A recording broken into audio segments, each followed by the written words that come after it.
ഞാനിവിടെ എടുത്തേക്കുന്നത് 350 gram chicken breast ആണ്. അതിലേക്ക് 2 ടേബിൾ സ്പൂൺ മുളക് പൊടി, 1/2 ടീസ്പൂൺ മഞ്ഞൾപ്പൊടി, ആവശ്യത്തിന് ഉപ്പ്, ഇതെല്ലാം കൂടി നല്ല രീതിയിൽ മിക്സ് ചെയ്ത് ഒരു ഹാഫ് ആൻ അവർ റെസ്റ്റ് ചെയ്യാൻ വെച്ചു. 2 മീഡിയം സൈസ് സവാള ചെറുതായിട്ട് അരിഞ്ഞു വെച്ചിട്ടുണ്ട്. പിന്നെ ഇഞ്ചി വെളുത്തുള്ളി പേസ്റ്റ് ഉണ്ടാക്കുക, ജസ്റ്റ് ഒന്ന് ചതച്ചതേ ഉള്ളൂ. അതിലേക്ക് ഞാൻ 3 പച്ചമുളക് നടുവേ കീറിയിട്ടിട്ടുണ്ട്. ആവശ്യത്തിന് വെളിച്ചെണ്ണ ഒഴിച്ചിട്ട് നമ്മൾ നേരത്തെ മിക്സ് ചെയ്ത് വെച്ചിരുന്ന ആ ചിക്കൻ ഫ്രൈ ചെയ്തെടുക്കുകയാണ്.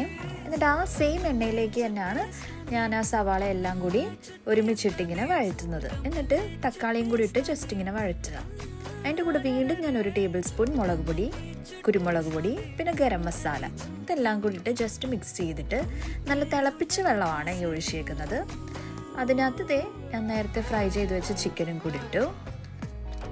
എന്നിട്ട് ഇങ്ങനെ ഒന്ന് ജസ്റ്റ് ആക്കിയെടുക്കുക. നമ്മുടെ റോസ്റ്റ് ചിക്കൻ ഇവിടെ റെഡിയാണ്. അടിപൊളി ടേസ്റ്റ് ആണേ.